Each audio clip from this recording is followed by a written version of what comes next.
B'Shem Hashem na'aseh v'natzliach. Picking up where we left off. We'll go a little quick.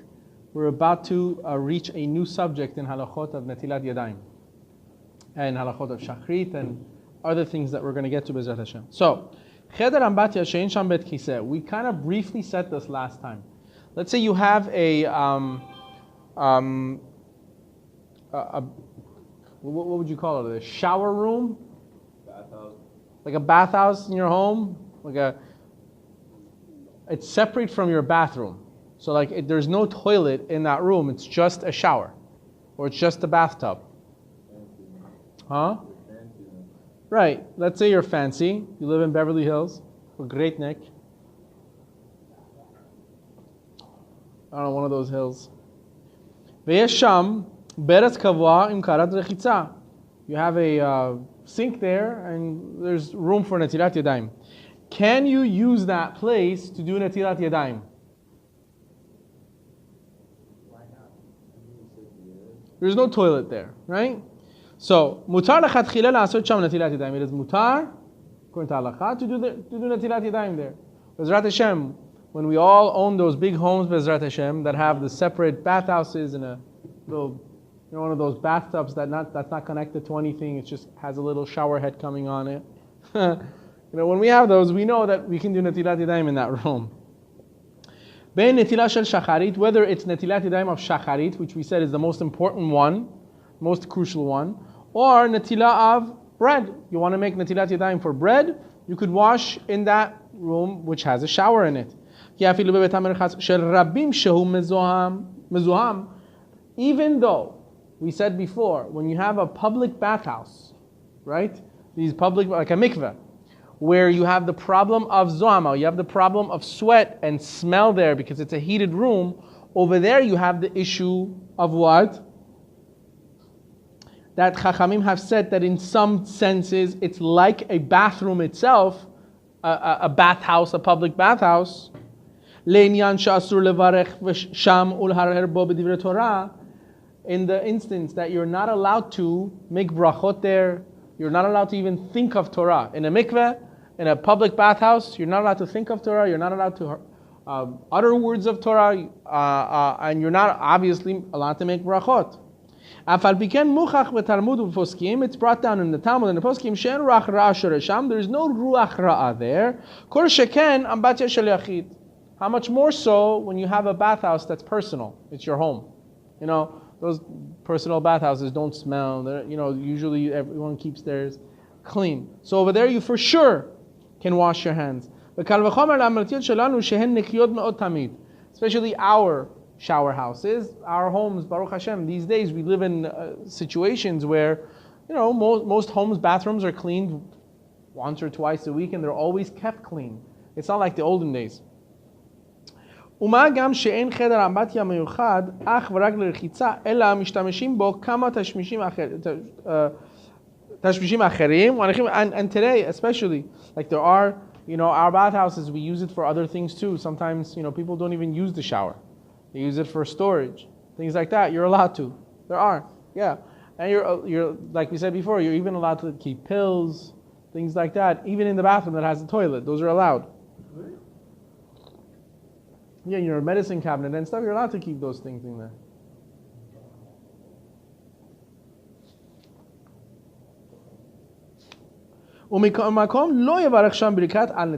However, do not make the bracha of al netilat yadayim inside there.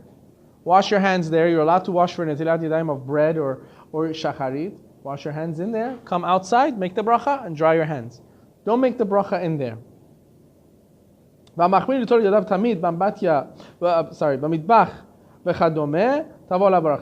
that has the minhag and tries hard to always wash their hands outside in the kitchen, they shall be blessed. It's obviously the best way to go. However, if you have a room where there's no toilet, it's just a bathhouse, it's just a bath shower, you're allowed to wash there.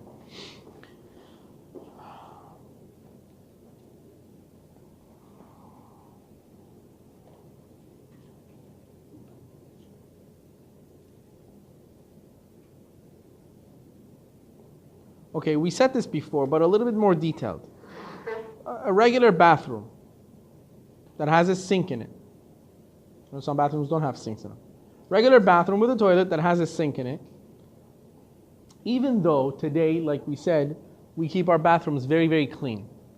Let's say the toilet has this cleaning agent in it that every time you flush, it cleans the toilet.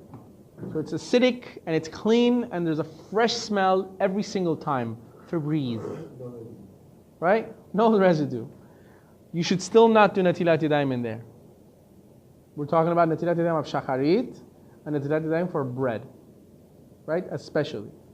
Now, after using the bathroom, there's a little bit of a difference of opinion. So, we have something to deal with here. The Gemara brings down the example of bathrooms, toilets of the Parsim, of the Persians, right? It's very interesting because the Gemara, a few times, different Gemara talk about how the Persians used to do things. It seems, Persians were always obviously different than, Persians were not like what Persians are today over there right now. I want to say, but whatever. But Persians, the Aryai, right? The Persians had a lot of sophisticated things in their culture. And one of the things that the Gemara talks about is their toilets. Their toilets were in a way, when a person would go and use the bathroom, it was a constant flush. Nothing would stay, it was gone. So nothing actually stayed in that room. It was very clean. It was never smelly really, because nothing ever stayed. I don't know what they had that it was like that, but nothing ever stayed. It was just like a pipeline that just took everything right away. Right and it was clean. So another Gemara, I think Gemara in Kedushin talks about how the Persians used to cut meat. They had like a thing that you should never cut meat when you're holding it. You have to always have a cutting board, because you cut your hand with the meat, it's disgusting. You can't feed people like that. And these are the things, these are the minhagim that Persians had. The Gemara says you should learn from the Persians to be cleanly. You should learn. Anyway. Shoma, they're talking about those Persians. Let's not get ahead of ourselves. Ancestors. I'm kidding. 125 generations or so. So, there's a machloket. Rabbi Ben Zion Abba Shaul holds, and he compares the toilets that we have today to those toilets. Why? Because we flush it, right? And once it gets flushed away, nothing stays. It's clean. There's water in it, right? But Rabbi Ovadia Yosef disagrees and holds that it's not the same. Those bathrooms, nothing ever stayed. It was instant, right? These bathrooms that we have today, it's different. Because it stays while you're still there, and then it goes away when you flush.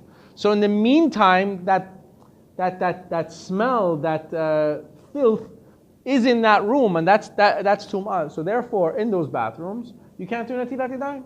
Today's bathrooms. However, he says, if you have no other way to wash, then you could be somech. You could rely on those that hold you can, and you could just use that bathroom. The sink in the bathroom. If you cover the Shachrit and the Netilah of, those for sure. Right? Those for sure.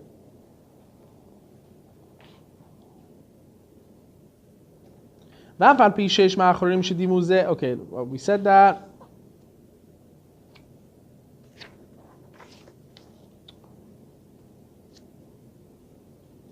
If you have a toilet in a bathroom and you make a mechitza between the toilet and the sink, then you could wash your hands in that, If you make a separation, like these, some bathrooms, let's say, some bathrooms in offices, let's say, right? That they have, you go in, there's a sink, and then there's like a, like a sliding door or opening door that separates that room from the bathroom. Those you could definitely be mekal on. You could wash in there. You say the bracha there? No, the bracha you can't make in there. You can't even make in the shower house.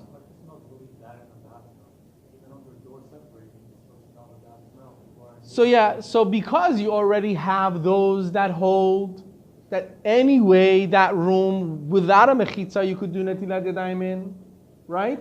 then when you have a mechitza, then you have what to rely on to be able to wash it. Yeah, but I'm thinking of a scenario where it still smells bad because somebody else is using it. Again, they're using the mechitza as a way out. So if you have a mechitza, you have a better chance of. What I would do, I wouldn't do it if it smells bad. Wait for the smell to go or do it somewhere else. Wash. You really shouldn't pray when it smells bad at all. For sure. If you do it in one of these areas, your hands have to be wet for you to do the bracha. You dry them first and then you do the bracha. No, your hands have to be wet. They have to be When you do Netilat Yadayim of shacharit and bread, your hands have to be wet when you make the bracha. So he brings an example. You have a bathroom in an airplane, right? There's no way out. What do? Right? So he says you have no options. You want to wash for Netilat Yadayim. You just woke up. It's morning. You want to wash Netilat Yadayim, or you want to have a sandwich. You want to make Netilat Yadayim. There's no other option. So you could cover the seat, make sure it doesn't smell.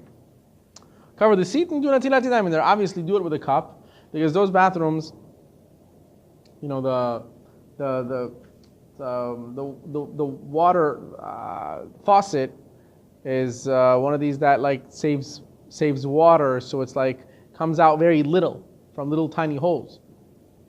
So there's an amount of water that you're supposed to pour over your hounds, not your hounds. Don't pour water on your hounds. Pouring water on your hands. So therefore, you have to have a cup, and usually those bathrooms have these cup thingies. Most airplanes have a cup thingy inside the bathroom. You take a cup, wash your hands. Netilat Yadayim.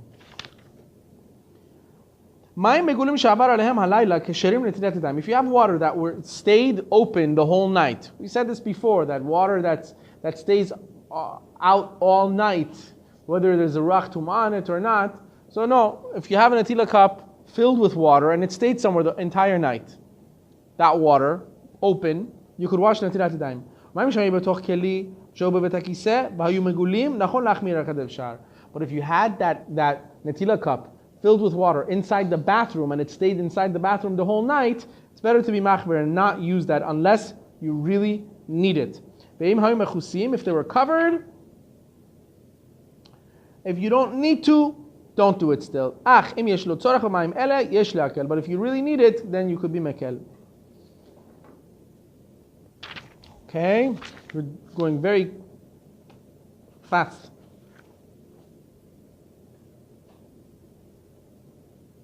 Oh, a bathroom that's only for number one, not number two.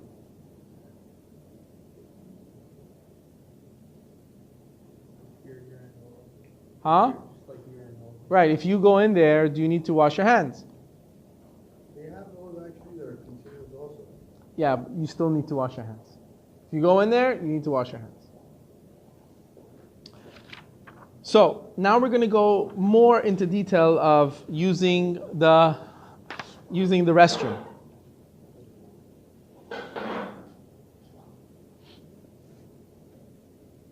Okay, we said that. מותר לכתחילה להכניס אוכלים ומשקים לחדר אמבטיה שאין שם בית כיסא ולהציאם שם. You're allowed to use the room that doesn't have a toilet. It's only used for a shower or a bathtub. You're allowed to use that to take food in it, wash food in it, or if that room, sometimes I've actually seen this. Like the bathroom has two doors, one on one side, one on the other side, and you have to go through this bathhouse. It's not a bathroom, it's like a shower only. You have to go through it to get to the laundry room. The laundry room is on the other side. You understand what I'm saying? So, let's say you have your pias and your potatoes and stuff in the laundry room. I don't know, you store fruits in there. Can you take fruits from there and come through the the shower room to your home? So you're allowed to, because again, we said when there's no toilet there, you're fine. Even drinks. If there's no toilet. In a toilet, we said before, you shouldn't take any food in there, but if it's covered and you put it in your pocket, it's still okay, but it's not recommended. It's open, shouldn't be open. In a bathroom, yeah. What if you have to go through a bathroom that has a toilet? The other end in the laundry room, there's food. Then yeah, that would be problematic because you're always taking fruits and food through a bathroom. then I mean, if there's no other choice, you would have to wash it. That's what the halakha says. You need to wash them. Would it have any effect on the clothes? Like spiritually speaking? On the clothes? Yeah. No. Not- No. The bathroom has a much lower power of ruach ra'ah than like the morning time, things like that.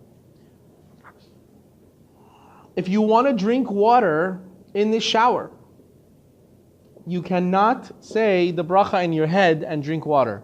We mentioned this one time before. If hirhur bracha counts as bracha, if you think of a bracha in your mind, you say the bracha from the beginning to the end in your mind, does it count as a bracha or not? Right? There was a whole machloket that we talked about of poskim, how they talk about it. Doesn't count, right?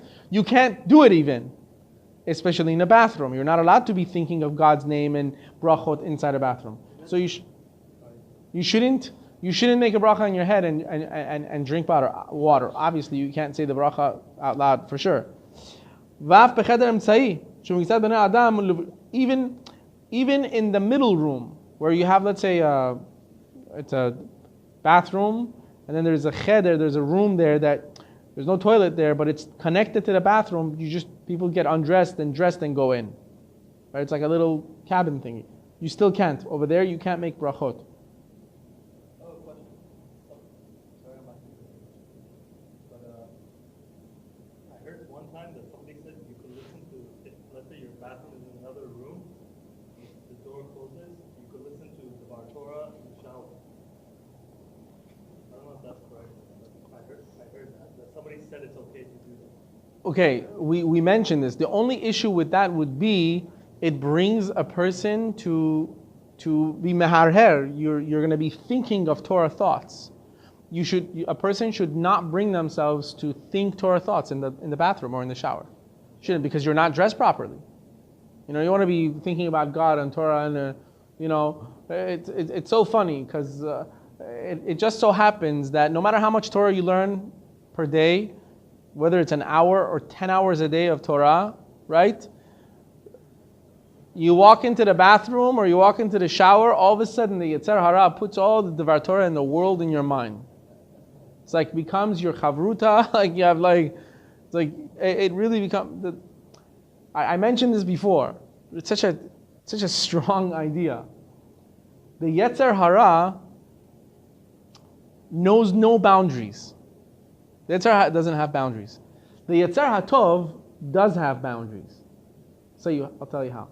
The Yetzer Tov, the good inclination, will never try to get you to do anything bad in order to get to something good from that bad. It'll never use something bad, an avera, for you to do a mitzvah through it. The Yetzer HaTov will never do that. The Yetzer Hara, though, has no boundaries. He will actually get you to do big mitzvot if he knows it'll end up with you doing an avera afterwards. Do you understand what I'm trying to tell you? The Yetzer Hara will even make you do mitzvot sometimes, right? If it means it'll get you later with a bigger avera because of it. That's how the Yetzer Hara. So he has no jurisdiction. He will make you do mitzvot or averot. If he sees that he's going to get you to a mitzvah, and through that mitzvah you're going to be a Baal Gava and have in front of people show off, but that's how he gets us, right? Sometimes you're in the middle of tefillah, you're in the middle of Shemona Esrei, and you're really having kavanah. You're really trying to have kavanah. You're doing a good tefillah. And then in your head, all of a sudden, something says, people are watching. You're taking longer than everybody else. It's good. Keep it up. Is that the Yetzer Hara? And then what do? You're like, I'm doing this for people to watch. I'm not really doing it for kavanah for Hashem. I'm doing it for people to watch. So you're going to start going faster all of a sudden, right? What happened? He got you again. Now you're praying. You're doing your tefillah faster without kavanah. That's how the Yetzer Hara works. So what do you have to do? He's very old and very experienced. The old story about the Chafetz Chaim. Cold days of Russia. One morning, the Chafetz Chaim wakes up. I don't know, morning. When I'm saying morning, we're all thinking, woke up at 8 a.m., 8 a.m., we're early, Chafetz Chaim, But it was probably like 3, 4 o'clock, probably. And he probably went to bed 1, 2 o'clock. These people didn't sleep. Wakes up one morning, cold winter night of Russia, okay? If you have any Russian friends, be very, very careful. Do not ever say, "Ooh, it's cold," because you'll never hear the end of it. Okay? Because this is not cold. Right? So the Chafetz Chaim, I had Russian friends, and I remember one time I said, oh my God. Chafetz Chaim wakes up morning, and he hears in his head, right? No one really expects you to wake up this early every single morning. You're old. It's cold. Everyone will understand if you take half an hour more for yourself. You need to be healthy. You can't sacrifice your life. All the halachot, all of a sudden listed by the Yetzer Hara. Listen to what the Chafetz Chaim, he said this to people. This is what the Chafetz Chaim says to the Yetzer Hara.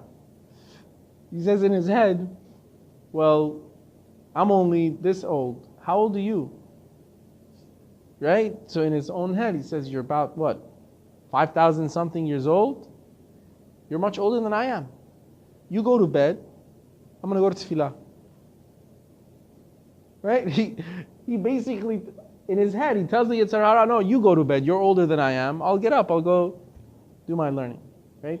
And that's what Chachamim teach us. You can't win with the Yetzer Hara.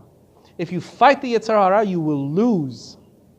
He's much older than you. He is much more experienced than you. He is much smarter than you. You know how I know? Because he's not human. He is much smarter than us. So what do? You have to use tactics. That's how it works. You have to use games and tactics. You can't go head on with the Yetzer Hara. You can't go cold turkey with the Yetzer Hara. You have to use tactics. Shemirat eiynayim, watching our eyes. Very difficult to do. Right? You can't, it's very difficult to constantly be like, I don't want to look, what do? You have to look for ways. You have to look for ways to maneuver yourself for other excuses. There's a route that there's things on your route, on your driving route. There's things, billboards or whatever it is. What? Don't go that route and be like, I'm not looking, I'm not going to lie, I hate these things. You truly hate it. You're truly trying, but that's the wrong way to go. Because he's going to get you. Because our minds and our hearts are muscles. Just like in a gym. You work for an hour in a gym, right? You're working out, right? The muscle's bound to get tired. Because you're constantly working. It's going to get tired. You have to put the dumbbells down. Same with our neshama and our minds and our heart. You might win the first time, the second time, the third time, but it just gets weaker and weaker and weaker, and he's going to win. So what do? Don't use the muscle. Don't protect. Don't use the muscle. Don't use your shield. What do? Take another route. I like these trees on this street. Go from another street. Char yourself somehow. You understand what I'm saying? Instead of directly going head on with the Yetzer Hara, you have to find other ways to maneuver around him.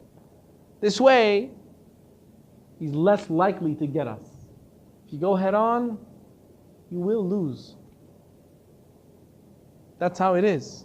We can't win with one of the most powerful malachim of HaKadosh Baruch Hu. Can you see another example of how you avoid it? I don't know. First of all, it's always you need to premeditate, know where you're going, know what you might get yourself into, and pre-plan the situation instead of getting yourself into it and then deciding what you want to do about it. Okay? You want to, let's say, we use the example of your eyes. You can't be like, I'm trying to watch my eyes, I'm trying to not look at the wrong things. 8 o'clock, I'm meeting my friends at the bar. It's like you're putting yourself in that situation. Understand? You have to think of it like this. All of us in this world, when it comes to the Yetzer Hara, we're like addicts in an AA meeting. There's rules and regulations. Hi, my name is Mike, and I've been watching my eyes for 1 month and 3 days. Why am I saying this? Why are we addicts? Just like an addict, you have laws of, listen, you were an alcoholic for 6 years, okay, now it's time to move because your house is too close to the corner bar where you used to go to, right? They don't tell you, hey, walk by the bar every night and be strong because you quit drinking. Oh, that's stupid. What do? You need to move. You need to change your friends. You need to separate yourself from the things that bring you to drink. That's how you quit anything. Life in spirituality is the same way. You can't go head on, right? You need to pre-plan what is it that I can do that I can prevent myself from even being challenged with it. Don't put yourself in a challenging situation. Don't be challenged with the Yetzer Hara. Because that challenge, you're going to go home, you're going to say, I won. 1 time, 2 times, 3 times you'll win. But he's going to get you. Because it's a muscle. If not that way, he'll get us another way. There's books written on this. If you keep using that muscle, you keep protecting yourself from the Averah, then you go home, you have all of a sudden an angry rage, you don't even know where it came from. You fight with your wife or your mom or your dad or something, you don't even know where it came from. You know what it's from? Your neshama muscle was so weak because of how much you had to use it to prevent yourself. You put yourself in a bad situation and you had to constantly work on that muscle. Now it's weak. You go home, your fuse is short. What did you do? You didn't do that Avera, but you came home, you did another one, you got angry. Same thing. For him, it becomes a win-win situation. The only way we win is by not using the muscle at all. At all costs, prevent a head-on collision with the Yetzer Hara. Claro? Yes? Okay. 5 more minutes, then we go to.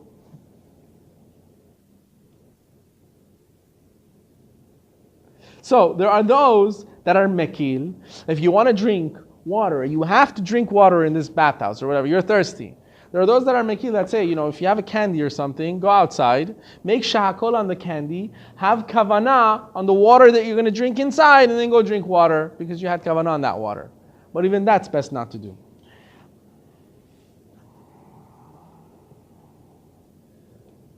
Okay, we've mentioned that in a Beit HaMerchatz or a mikveh, you should not talk to people, you should not definitely talk Devar Torah. Hanimtza, בתוך החדר הפנימי של בית המרחץ, אינו רשאי לומר שלום לחברו. If you're even in let's say you're in a mikveh, you're not allowed to say shalom to your friend. Why? Shalom is the name of Hashem. It's one of Hashem's names. You're not allowed to say shalom, right, to your friend. However, orale? What's up is okay. However, if you have a friend, his name is Aga Shalom. I'm sure you all have those. Then you can call. If someone's name is Shalom, you can be like, Shalom, how you doing? If you're using it as a name, it's okay. If you're using it as a greeting, the greeting, we're allowed to use Hashem's name as a greeting. Shalom becomes Hashem's name. So you're not allowed to do that.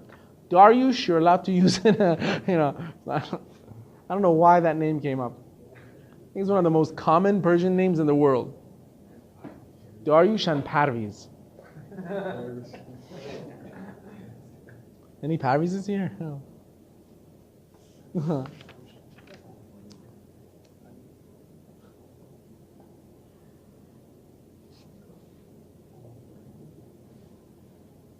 If you go to the Bezrat Hashem, those of you that have not been zocheh, let's say you go to the mikveh of the Arizal in Tzfat, right? Over there, the water is very cold. It's very cold and it's constantly going out. It's like a river by itself, right? Fresh. So there's no zohama there. There's no smell of sweat because it's cold, right? So over there, mutaro likro sham teilim ulevarech sham barachot. You could say teilim there. You could say barachot in that room. If it's no, if there's no one else there that's not undressed, and obviously you have to be dressed, right? If there's nobody else there, you can, unless it smells. If it smells, then you have a problem, right? Sometimes on some days, so many people go and come, and there's very little ventilation in that room, it becomes smelly for a while. So you have to, I guess some people have the minhag of going to the mikveh and saying Tehillim there. It's a very holy site. Those of you that have not been, who hasn't been to the mikveh before? Bezrat Hashem, you should be zocheh. It's a life-changing experience. Okay, we will, let me see. So the mikveh.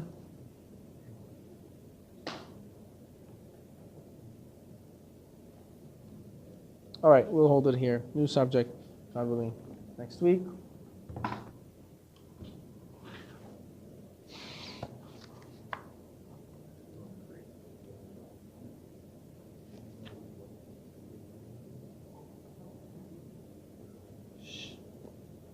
Okay, everything all right? Okay. A fascinating tale. How do you say fascinating in Spanish?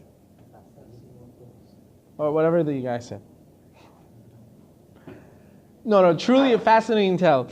Masechet, we find in the Gemara, Masechet Tamid. There's a story brought down about Alexander the Great. Everybody knows Alexander the Great. And at a very, very young age, he took over most of the world at the time, at a very young age. And the Gemara, there are different Gemara that talk about Alexander. It says one time, he wanted to capture a city that was very, very far away. City, country, whatever it was. And it was very hidden. He came to ask the Chachamim, the Jewish Chachamim. He had a very straight, direct connection with the Chachamim of Israel at the time. That's a story for another time. Was he the one who had like a Huto with? No. No, that was no. That was Antoninos. Oh, right. Antoninos, who learned with Rabbi Yoda Nasi.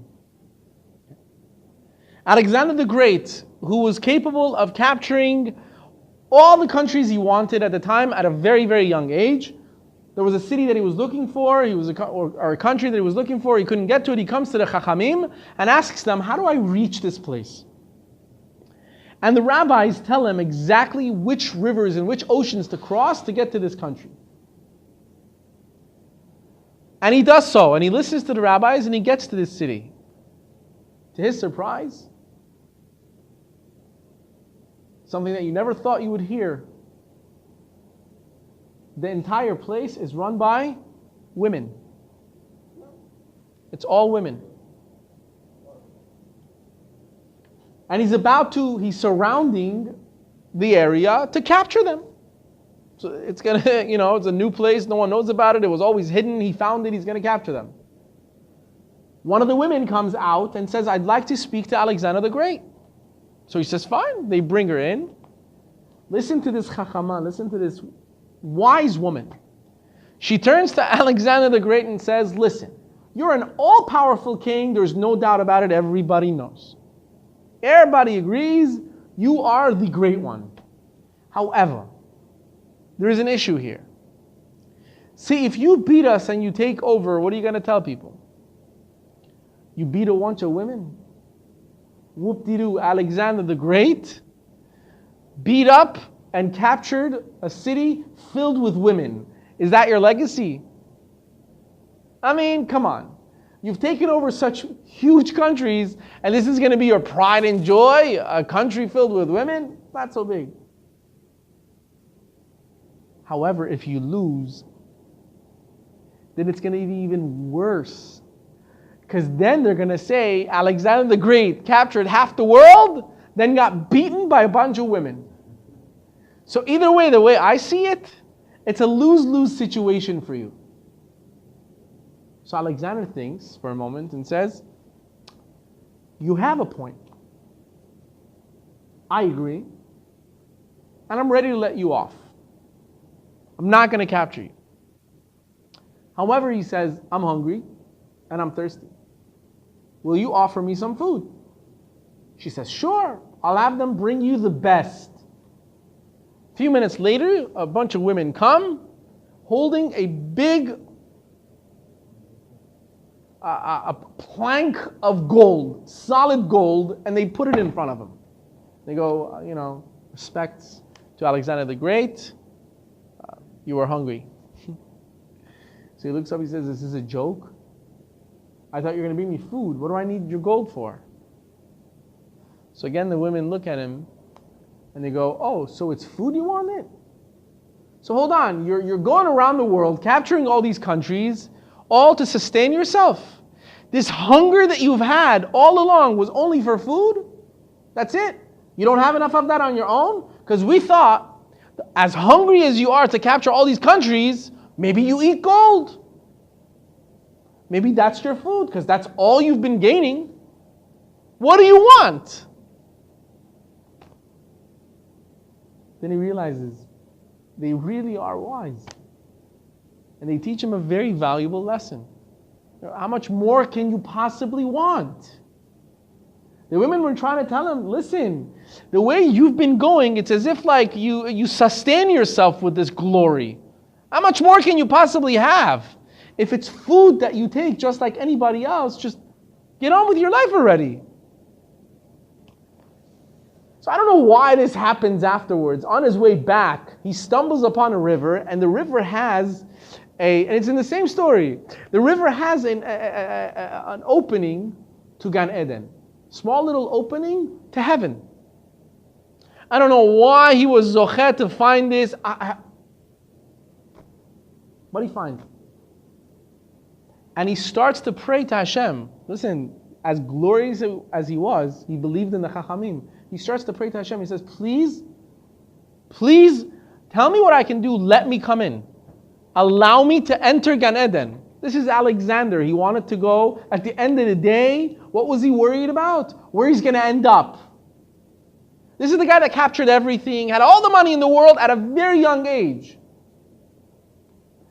And a voice comes out and says, Ze ashar la'Hashem, tzadikim yavovo. This is the gate of God. Only the righteous enter. Meaning, sorry dude, you ain't getting in. And he prays and he cries to HaKadosh Baruch Hu. He says, please. And all of a sudden, a little pebble comes out of that opening. He takes this pebble and he realizes it's very heavy. It's very small.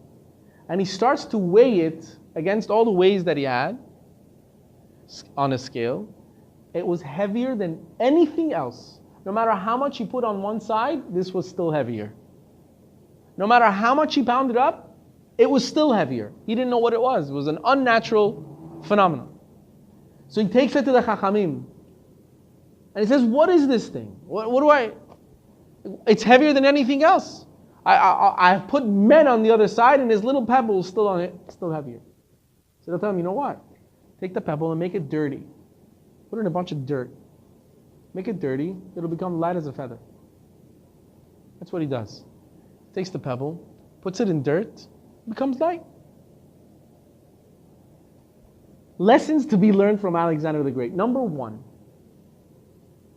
Hachamim tell us, women intrinsically, to begin with, they have wisdom that men don't have. They're more spiritual.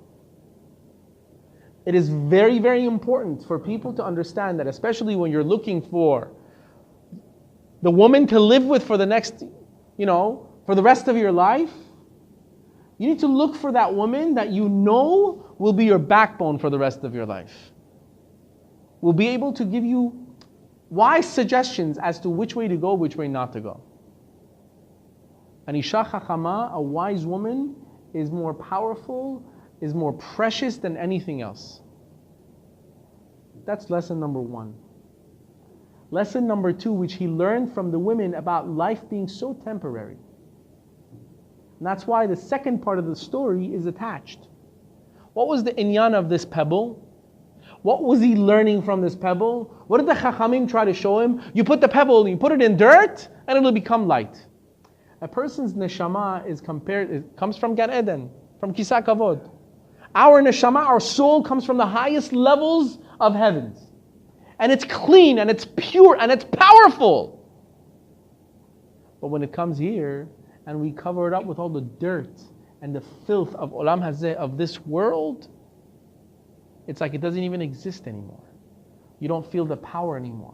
You don't feel the weight anymore. The neshama itself is clean. It's just covered up. It doesn't have any power. So Alexander the Great was getting a lesson from HaKadosh Baruch Hu. You might be great and your little teshuvah counted for me to teach you this lesson. You come to this world, you gathered, you took, and you took, and you took. What'd you do for your neshama? What'd you do with it? It's filthy. It's covered up with all this dirt. It's meaningless and has no power, it has no weight to it. We have a choice to make in our lives. We have this powerful neshama. What will you do with this soul, with this gift? After 120 years, are we going to return this neshama with mud on it? For HaKadosh Baruch Hu to turn to us and say, I gave you this beautiful pebble, golden jewel, and this is what you return to me? Or are we going to be proud when we return our neshamot after 120 years to Hashem to say, you gave me a beautiful neshama, a sparkling soul, and I gave back the diamond that you gave me. That's life in a nutshell. It's a lesson learned from Alexander the Great. Baruch Adonai le'olam. Amen ve'amen.